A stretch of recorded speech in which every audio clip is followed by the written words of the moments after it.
오늘 같이 은혜 받으실 말씀은 히브리서 5장 1절부터 6절까지 말씀입니다. 히브리서 5장 1절부터 6절까지 말씀입니다.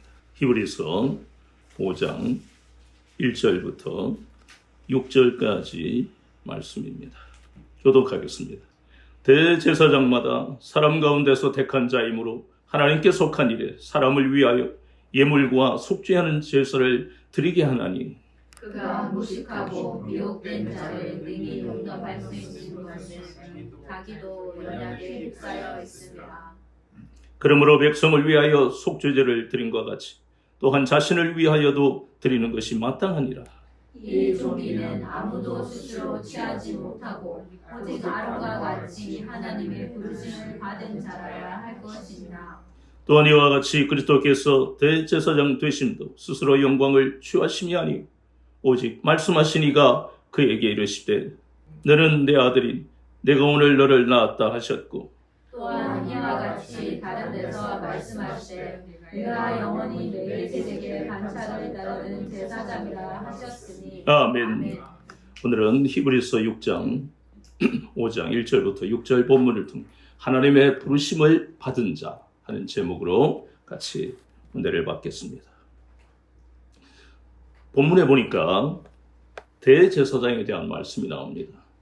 이 대제사장이라는 이 용어는 앞으로 히브리서를 보면 계속 우리가 봐야 될 용어입니다. 그런데 예수님이 어떤 분이신가 하는 것은 우리가 히브리서 1장과 2장에서 보았지요. 예수님은 만유의 상속자시고 구세주시고 중보자시고 그리고 우리를 도우시는 보혜사시다 그랬습니다. 하나님이시라는 겁니다. 그 하나님이신 예수님과 천사와 비교해도 선지자와 비교해도 제사장과 비교해도 비교할 수 없을 정도로 예수님은 뛰어나신 분이시다 그랬습니다. 그럼 구체적으로 5장 1절에 보이는 대제사장에 대한 말씀이 나오는데 이 대제사장의 자격에 대해서 1절에서 말씀합니다. 대제사장은 사람 가운데서 택한 자. 하나님은 이렇게 레위기서에 보면 사람 가운데서 택한 자로 대제사장을 삼으시고 또 뒤에 보면 4절 말씀에 하나님의 부르심을 받은 자다. 그러니까 한마디로 거룩한 것이에요. 우리가 레위기서를 자세히 보면 제사장과 대제사장은 레위지파에서 나옵니다.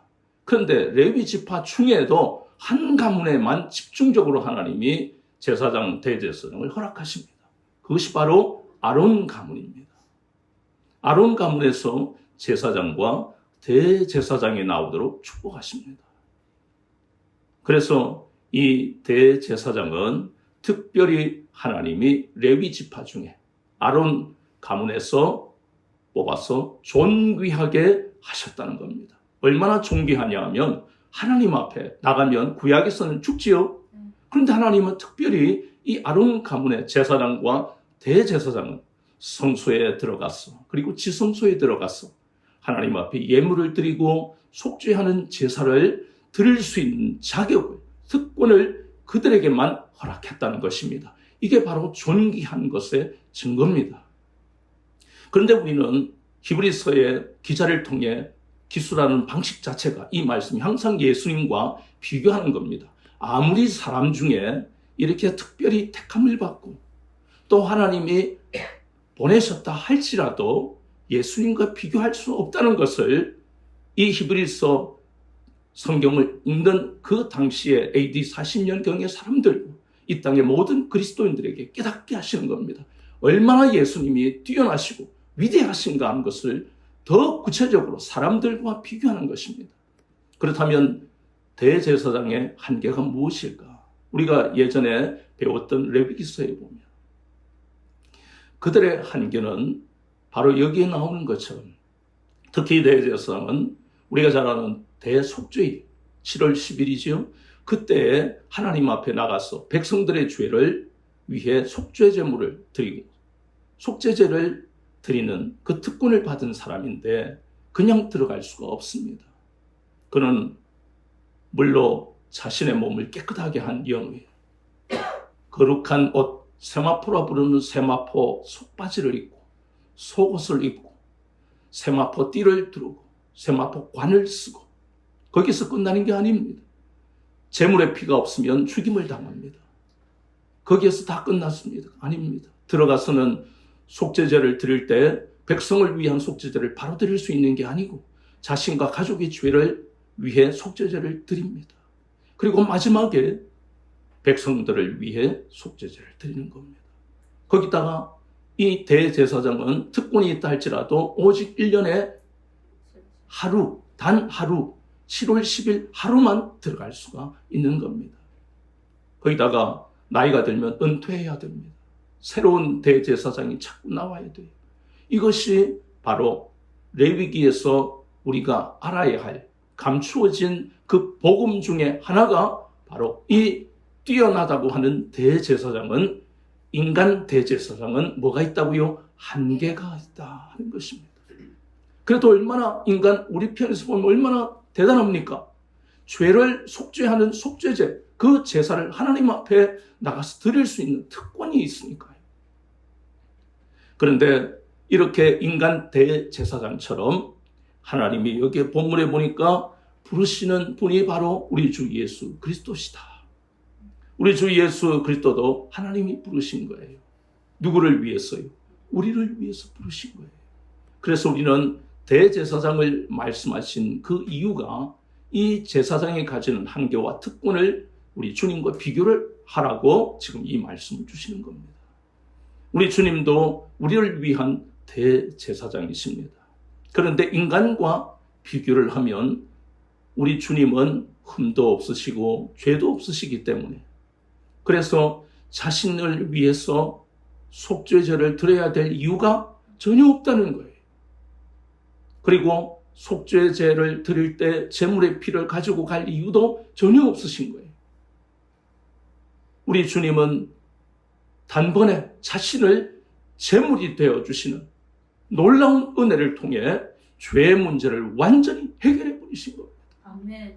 그 구체적인 말씀이 로마서 3장 25절입니다. 우리를 위해 화목제물이 되신 겁니다. 로마서 6장 10절은 단번에 드렸습니다.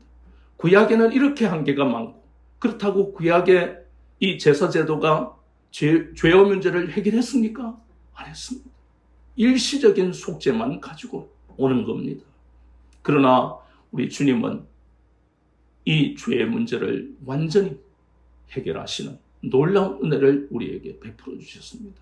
히브리서 10장 13절에 보면요, 이렇게 말씀합니다.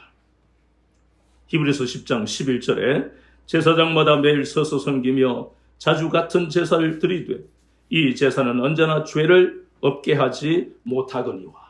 히브리서 10장 11절을 보니까 이렇게 거룩한 그리고 존귀한 대제사장으로 부름을 받은 사람이라 할지라도 죄의 문제를 해결할 수 없는, 그것이 인간의 한계입니다.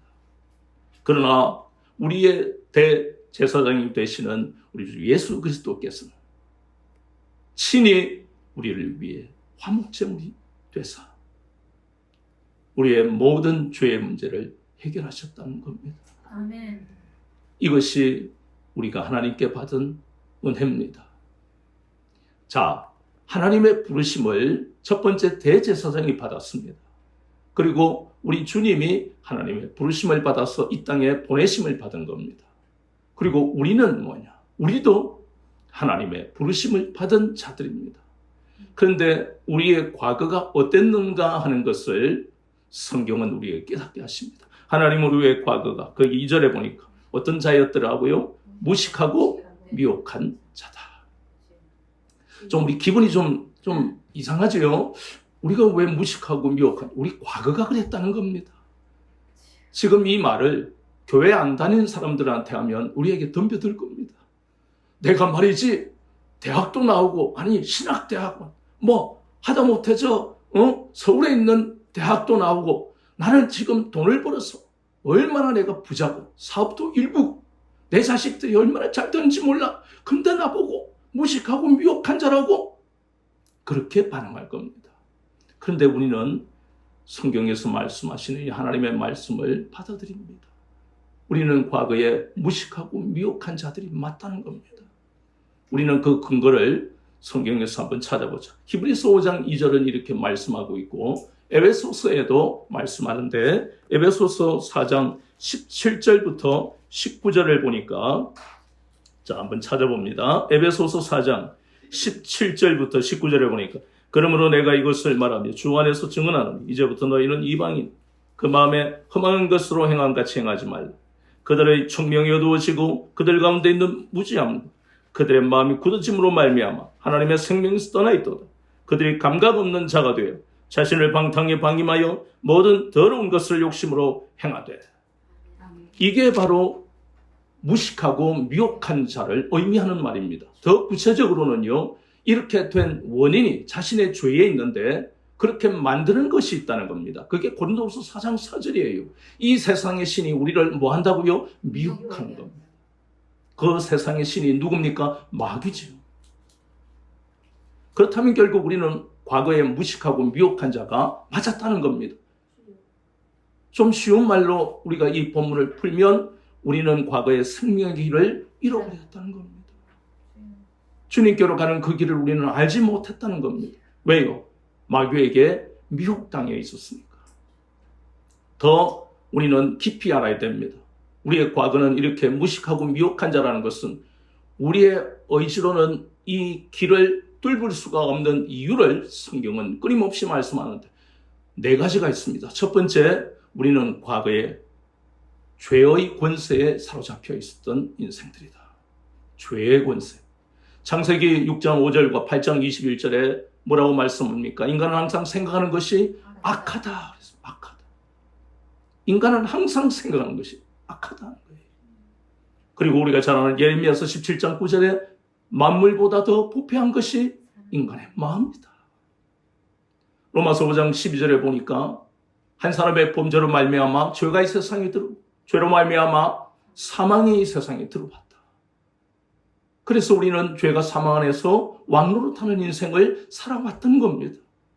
우리가 주인인 줄 알았던 우리 의지로 살아온 것 같지만 그것이 아니고 죄가 우리 인생의 왕이었고 사망이 우리 인생의 왕이었습니다. 그래서 지금도 불신자들은 사망, 죽음에 대한 두려움으로 표현만 하지 않을 뿐이지 그 두려움으로 살아가는 것입니다. 그것이 바로 죄의 권세입니다. 그뿐만 아니라 두 번째 우리가 알아야 될 것은 사망 권세입니다. 앞에서 우리가 봤던 히브리서 2장 15절에 보면 2장 15절에 또 죽기를 무서워함으로 한평생 매여 종노릇하는 모든 자들을 놓아주려 하심이니라. 그러니까 이 히브리서 2장 15절에 과거에 우리는 죽음에 대한 두려움을 이기지를 못했습니다. 그런데 우리 주 예수 그리스도께서 우리의 대제사장이 되시고 화목제물이 되시니까 이제 우리의 마음속에는 죽음에 대한 두려움보다 무엇이 있습니까? 부활에 대한 소망, 천국에 대한 소망이 우리 속에 있는 것입니다. 아멘. 얼마나 놀라운 일입니까? 과거에 우리가 그렇게 그 권세 앞에 사로잡혀 있었다는 겁니다. 세 번째 권세는 우리 과거가 왜 무식하고 미혹한 자였느냐? 마귀의 권세입니다. 요한복음 8장 44절과 요한일서 3장 10절에 보니까 우리는 다 모두가 마귀의 자녀였어. 마귀의 종이었습니다. 그래서 우리가 살아가는 길은 아무리 교양 있게 살아간다 할지라도 그것은 바로 마귀의 종으로 살아가는 겁니다. 마지막 네 번째 권세는 바로 세상입니다. 요한일서 2장 16절에 육신의 정욕과 안목의 정욕과 이생의 자랑에 사로잡혀 살아가는 것이 우리다. 이제 왜 히브리서를 통해 하나님께서 우리는 무식하고 미혹한 자란지 이제 깨달아야 됩니다. 예수 그리스도를 믿고 하나님의 자녀가 된 지금도 믿음에서 탈선하면 다시 이렇게 죄의 권세, 사망 권세, 그리고 마귀의 권세와 세상의 이 권세를 우리는 이기지 못하고 생명의 길을 잃어버리는 것입니다. 왜 하나님이 창세기에서 야곱과 다윗에게 그 노년에도 고난을 주셨을까 하는 답이 여기에 있습니다.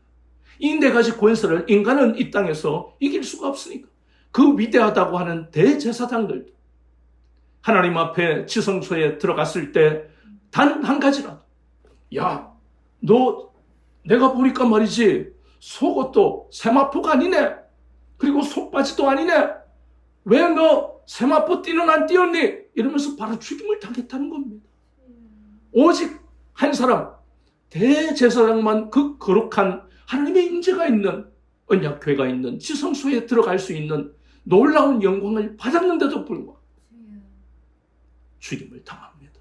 우리가 잘 아는 아론의 두 아들이 제사장들입니다. 제사장은 성소까지만 들어갈 수 있습니다. 아무도 들어갈 수 없는 그곳에 들어갔다가 분향단에 불을 붙이는데 죽임을 당했습니다. 왜냐하면 분향단에 있는 향을 피우기 위해서 필요한 불은 어디에 불이 되어야 된다고요? 번제단의 불을, 그 불 외에 다른 걸 쓰면 죽는다는 겁니다. 그러니 우리는 이 말씀을 보면서 우리가 과거에 무식하고 미혹한 자였다는 것을 인정해야 되고, 하나님의 은혜가 아니면 또 과거처럼 이렇게 계속 살아가야 된다는 것을 인정해야 됩니다.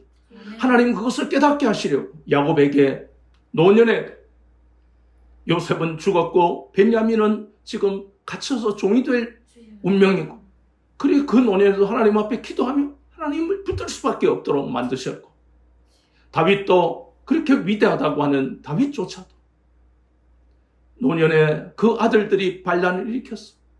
특별히 압살롬의 그 쿠데타가 일어났을 때는 그 늙은 나이에 백발로 예루살렘 궁에서 쫓겨날 때 그 심정이 얼마나 비통했겠어요. 그럼에도 불구하고 다윗은 하나님을 의지하고 신뢰하는, 하나님은 항상 오르시다 하는 그 믿음을 잃어버리지 않았습니다.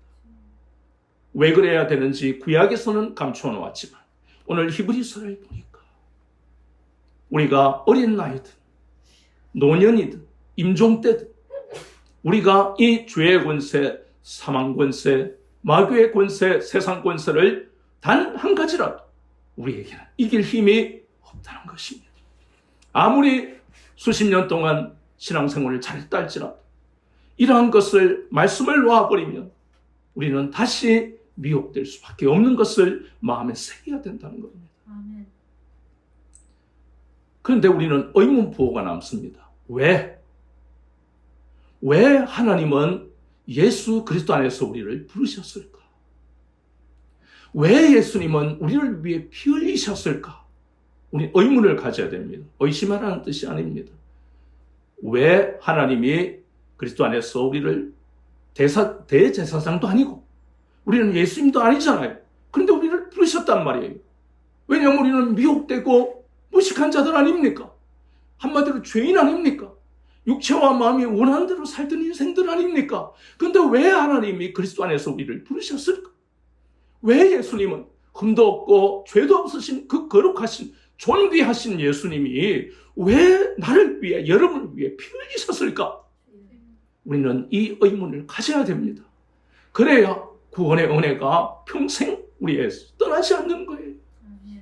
그것은 바로 우리를 존귀하게 하신 이유는 이사야 43장 1절부터 4절 보니까 우리를 보배롭고 존귀하다 하셨죠. 시편 16편 3절에도 땅에 있는 성도는 존귀하다고 말씀하셨죠. 그 이유를 우리는 알아야 됩니다. 구약은 감추어 놨단 말이에요. 그러면 그 이유는 바로 우리를 이 땅에서 쓰시기입니다. 어떻게 해요? 직분이 중요한 게 아니고 끝까지 부르시는 그날까지 청지기의 사명과 추수꾼의 사명을 감당하게 하시려고 무식하고 미혹된 우리를 부르신 겁니다. 추수꾼의 사명, 먼저 우리가 청지기의 사명이 뭐냐? 말씀 한번 찾아봅니다. 창세기 39장입니다. 창세기 39장 4절과 5절을 보니까 창세기 39장 4절과 5절 제가 읽겠습니다. 요셉이 그의 주인에게 은혜를 입어 섬김. 그가 요셉을 가정총무로 삼고 자기의 소유를 다 그의 손에 위탁하니 그가 요셉에게 자기의 집과 그의 모든 소유물을 주관하게 한 때부터 여호와께서 요셉을 위하여 그의 후 사람의 집에 복을 내리심으로 여호와의 복이 그의 집과 밭에 있는 모든 소유에 미친지라. 청지기의 사명이 바로 이것입니다. 가정총무라는 것은 바로 청지기를 의미합니다. 주인의 것은 모두 이 보디발이 누구에게 맡겼어요? 요셉에게 맡겼다는 겁니다. 요셉에게 맡겼다. 하나님이 우리에게 이것을 맡기게 하시려고 무식하고 미혹한 자를 우리를 그리스도 안에서 부르신 겁니다. 그래서 우리가 복의 통로다 하는 의미가 바로 이것이에요. 하나님께서 모든 것을 우리에게 예수 그리스도 이름으로 구하기만 하면 얻을 것이고 찾기만 하면 찾아낼 것이고 문을 두드리기만 하면 열릴 것이다. 그 말씀은 바로 우리를 청지기로 삼으셨기 때문입니다. 우리의 것이 아닙니다. 자녀나 우리가 가진 모든 것은 하나님이 우리에게 맡기신 겁니다. 이 맡긴 것으로 뭘 합니까? 하나님 나라를 세워가는 것입니다. 하나님 나라 앞에서 이야기했지요. 세상에 없는 안식을 누릴 수 있는 유일한 곳이 바로 하나님 나라입니다. 여러분의 심령이 하나님 나라가 되면, 하나님의 다스리심을 받으면 그것이 바로 하나님 나라, 천국입니다. 여러분의 공동체, 가정 공동체, 그리고 이 교회 공동체, 여러분이 가는 곳마다 여러분이 바로 이렇게 무식하고 미혹한 자였던 인생, 이제는 청지기가 되었어. 여러분이 가는 곳마다 여러분을 통해서 그 사람과 그 공동체가 복을 받는 것입니다. 아멘. 어떤 복입니까? 바로 하나님 나라가 세워져 가는 겁니다. 여러분은 단지 한 번 만나서 웃었을 뿐이고, 한 번 만나서 선을 베풀었을 뿐이고, 한 번 만나서 이야기를 나눴을 뿐이지만 일은 누가 하시는데요? 성령 하나님이 일을 하시니까 그의 마음속에 방금 만난 그 사람으로 인해서 은혜가 즉시로 임하는 사람도 있을 것이고 10년 후에 혹은 임종 전에 그 은혜가 임할 수도 있는 것입니다. 얼마나 중요한 일입니까? 이 청지기의 사명을 감당하라고 우리에게 건강을 주시고 생명을 주시고 물질을 주시고 여러 가지 우리에게 달란트를 주시고 은사를 주시는 겁니다. 청지기의 사명을 감당하라고. 그래서 우리는 늘 잊지 말아야 됩니다. 때때로 그 일을 하다가 지칩니다. 왜냐하면 나 자신을 위해 살아가기에도 버거운 인생이잖아요. 너무 어려운 일들이 많잖아요. 고금리에 그리고 고물가에 또 수출은 안 된다 그러고 나라는 두동강이 나버리고 어느 게 옳은지 구분도 안 될 때도 많고 그리고 예수 안 믿는 가족을 명절 때 만날 때보다 마음이 힘들고 아프고 그리고 거기다가 한 가정 내에도 문제가 생기면 부부가 때때로 갈등이 일어나고 수도 없이 많은 문제 때문에 우리가 그런 것 때문에도 지치는데 청지기의 사명까지 감당하라고 하시니 때때로 스트레스를 받는 거예요. 그러나 우리는 잊지 말아야 됩니다. 우리가 생각하고 의지를 가지면 우리는 이 일을 감당할 수가 없습니다. 그래서 날마다 성령님 내가 들었던 그 말씀이 마음판에 새겨지게 해주옵소서. 그 말씀이 새겨져야만 됩니다. 아니면 다시 나는 미혹한 자가 됩니다. 무식한 자가 됩니다. 그걸 늘 고백하고 선포하고 살아야만 우리는 맡기신 청지기의 사명을 감당할 수가 있는 겁니다. 대제사장이 레위 지파 중에도 아론 가문에만 허락하신 얼마나 존귀한 그러한 직분입니까? 하나님 앞에 나가서 예물을 드리고 속죄한 제사를 드리고 그럼 나머지 12지파의 사람들은 얼마나 부러워했겠습니까? 참 저 레위 지파만 해도 거룩한 일을 하는 사람들인데 그 지파 중에도 또 아론 가문만 복을 받네. 오늘날 우리도 똑같은 생각을 하잖아요. 야, 저 사람은 목사 그리고 저 사람은 교회에서 또 중직을 맡고 그러나 이제 우리가 알아야 할 것은 레위기서 그리고 오늘 히브리서를 보면서 맡은 직분이 중요한 것이 아니고 이 대제사장이 한계가 있는 것을 왜 하나님이 우리에게 말씀하시느냐. 직분은 거룩한 것이고 정말 중요한 것입니다. 대제사장은 정말 존귀한 거예요. 그러나 그것보다 우리가 알아야 할 것은 우리가 과거에 무식하고 미혹된 자라는 것을 잊어버리면 망각해버리면 아론 집안이라 할지라도 그 두 아들이 죽임을 당하는 것처럼 왕같은 제사장이지만 우리가 과거를 잊어버리면 우리가 어떤 존재였는데 전적인 하나님의 은혜 그리스도 안에서 우리가 부르심을 받았고 이 부르심을 위해 예수 그리스도께서 나를 위해 피 흘리셨다는 이 사실을 망각해버리면 우리는 다시 무식하고 미혹된 자가 된다는 것을 다시 한번 말씀하시는 거예요. 우리는 히브리서를 시작하면서 이 히브리서가 기록된 이유가 어디에 있다고요?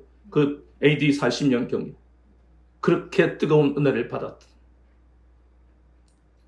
그 많은 유대 그리스도인들, 이방 그리스도인들이 믿음이 식어버렸다는 겁니다. 다시 오실 예수님에 대한 소망도 희미해져 버렸어요. 그러니 그 예루살렘의 뜨거운 성령님이 강림하셔서 성령 충만하던 그 놀라운 역사가 한 세대를 못 가더라.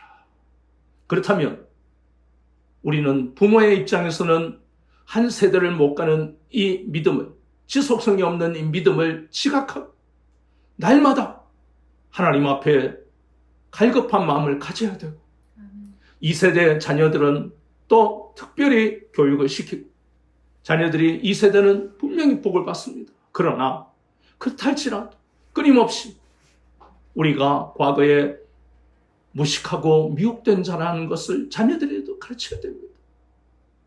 자녀들은 아무래도 1세대 부모보다는 갈급함이 덜할 것이고, 그 부모의 헌신과 눈물, 섬김으로 저절로 복을 받는 경우가 많다 보니까 다윗의 그 가문의 아들들을 우리가 생각하면서 자녀들을 위해 기도할 때에 복을 위해서 기도하는 것은 잘못된 것은 아니지만, 먼저 구해야 할 것은 하나님 이 자녀들이 저 가나안 땅에 들어가서 배교했던 그 여호수아와 장로들을 모르는 다른 세대가 되지 않도록 내 자녀들을 하나님 날마다 붙들어 주시기를 원합니다. 아멘. 자신의 신앙을 점검하게 하시고, 디모데전서 4장 5절 말씀처럼 하나님의 말씀과 거룩한 말씀과 기도로 거룩한 그런 삶을, 좋은 신앙의 습관을 가지도록 내 자녀를 강권해 주옵소서. 그 기도가 1세대 부모가 이 땅에 사는 동안 자녀들을 위해서 해야 할 첫 번째 기도입니다. 두 번째는 자녀들의 현실을 보고 어려움을 보고 당연히 기도해야죠. 하나님은 주실 것이니까. 주님은 우리에게 주신다 그랬잖아요. 떡을 달라는데 돌을 주며, 생선을 달라는데 뱀을 주겠느냐 그러셨잖아요. 구해야 됩니다. 그러나 첫 번째 구해야 할 것은 그런 자녀들의 상황에 맞는 해결 방법이 해결이 아니고, 이 자녀들이 변질되지 않도록, 2세대에서 끝나는 가문이 되지 않도록, 2세대는 3세대를 위해 기도하고, 3세대는 그 할아버지 세대가 가르쳐 주셨던 그것을 기억하고, 그러면 기본 10대는 그냥 갑니다. 왜 몇 대가 안 지나서 변질돼 버리느냐? 그것은 이렇게 미혹하는 마귀의 역사가 있기 때문에, 우리의 신앙의 문제가 아니라 이렇게 미혹하는 마귀를 우리는 이길 힘이 없는 겁니다. 희미해지면 다시 처음의 믿음으로 가기가 이렇게 힘듭니다. 하나님의 은혜 받기가 얼마나 힘든데. 그래서 여러분들의 역할이 중요한 겁니다. 청직이라는 것이 바로 이것입니다. 여기에 요셉이 가정총무로 있었다는 것은 모든 보디발의 집의 종들의 우두머리지요. 그러니까 이 종들의 우두머리니까 이 가정총무가, 이 청지기가 어떤 역할을 하냐 하는 게 대단히 중요한 거예요. 요셉이 하나님 앞에 바로 서니까 종들이 얼마나 많은 영향을 받았어요. 처음에는 비우잖아요. 에이, 저거 뭐 지도 종인 게 무슨 하나님 앞에 기도해. 지난해나 종인데 이랬을 것 아닙니까? 그러나 변함없는 요셉의 그 신실한 것을 보고 영향을 그들이 받았던 것처럼 청지기의 역할이 이렇게 중요한 겁니다. 청지기는 바로 하나님 앞에 존귀하신 주님이 부르신 것처럼 우리를 하나님이 부르신 것을 잊지 않는 사람들이에요. 많은 사람 가운데 택함을 받았다는 것을 잊지 않는 사람들이에요. 그래서 해야 할 역할은 내가 세상에서 그리스도의 향기가 되고 그리스도의 편지가 되어야 한다는, 이것은 의무가 아닙니다. 아이고, 하나님이 무서워서, 아이고, 내가 겁이 나서라도 해야지, 이게 아니고, 내가 과거에 무식하고 미혹된 자라는 사실을 날마다 잊지 않고 내 마음, 나는 무식하고 미혹된 자, 누가 좋아하겠습니까? 그러나 써야 돼. 세상이 우리를 보고 정죄하지는 않습니다. 그러나 하나님은 알고 계시는 거예요. 너의 과거는 무식하고 미혹된 자였다. 그런 너를 내가 예수 그리스도의 피로 그 무식하고 미혹된 자라는 주홍 글씨 같은 것을 씻어 주었다. 아멘. 이걸 망각해버리면 우리의 정체성이 완전히 무너져 버리는 겁니다. 우리가 지금 어떤 존재다, 그것이 중요한 게 아닙니다. 내가 얼마만큼 내가 이 인생을 읽고 나왔다, 그게 중요한 게 아니에요. 가장 중요한 건 내가 얼마만큼의 신앙생활과 무언가를 이뤄놨다는 것보다 내 정체성을 잃어버리지 않는 것이 가장 중요한 겁니다. 아멘. 내 자녀들, 내 손자들은 아버지와 할아버지의 그 신앙의 정체성을 보고 자라는 겁니다. 그게 바로 청지기예요. 이 청지기의 사명을 감당하라고 우리를 불러주신 겁니다. 또 하나의 사명은 바로 추수꾼의 사명입니다. 마태복음에 보니까 9장 37절, 36절, 37절, 38절 목자를 잃어버리니까, 생명의 길을 잃어버리니까 그 사람들은 모두가 길을 잃어버리고 기진맥진하는 거. 왜요? 길을 찾다. 길을 못 찾으니까. 그 길은 우리 눈에 보이는 길이 아닙니다. 성령님만이 우리를 그 길로 인도하실 수가 있는 거예요. 그 성령님이 우리에게 오셔서 은혜를 베푸시는 이유가 생명의 길로 인도하시기 위해서 오신 겁니다. 그렇다면 우리는 그 은혜를 받고 있지만, 그러나 이 땅에는 수없이 많은 사람들이 길을 잃어버리고 찾을 생각도 안 하고 헤매는 영혼들이 얼마나 많은지 모릅니다. 그래서 우리는 추수의 일꾼으로서 사명을 감사함으로 기쁜 마음 자원해서 이 사명을 감당해야 합니다. 아멘. 특별히 여러분이 한 사람을 붙들고 몇 시간 동안 예수님을 믿어야 됩니다. 안 믿으면 당신이 복을 못 받아요. 이렇게 하지 않는다 할지라도 여러분의 삶에 그리스도의 향기를 풍기는 것은 대단히 중요합니다. 한 시간 동안 전도해놓고 자기는 딴짓하는 것은 아무 의미가 없어요. 그런 복음의 씨는, 복음의 물은 아무 의미가 없는 거예요. 같이 가야 합니다. 전도를 했으면 내 삶도 그리스도의 향기를 풍겨야 되고, 전도를 했으면 우리는 또한 내 삶에서 구별된 삶을 살려고 애를 써야 되는 거예요. 그래서 우리는 이 무식하고 미혹된 우리를 존귀한 자로, 보배로운 자로 불러주신 그 하나님의 은혜와 우리 주님의 십자가의 사랑을 기억하면서 기쁜 마음, 자원함, 감사한 마음, 우리는 이 청지기의 사명과 추수꾼의 사명을 감당하며 열매를 맺는 삶을 사는 것이 마땅하다는 것입니다. 히브리서 표현으로 하면 하나님이 많은 사랑 가운데 우리를 택하셨기 때문에, 그리고 하나님이 많은 사랑 가운데 우리를 부르셨기 때문에 그 은혜를 기억하며 구별된 삶을 사는 것이 마땅하다는 것을 잊지 않고 이 말씀을 마음판에 새기며 일평생 변질되지 않고 하나님이 기뻐하시는 인생을 사시는 여러분 되시기를 우리 주 예수 그리스도 이름으로 축원합니다. 아멘.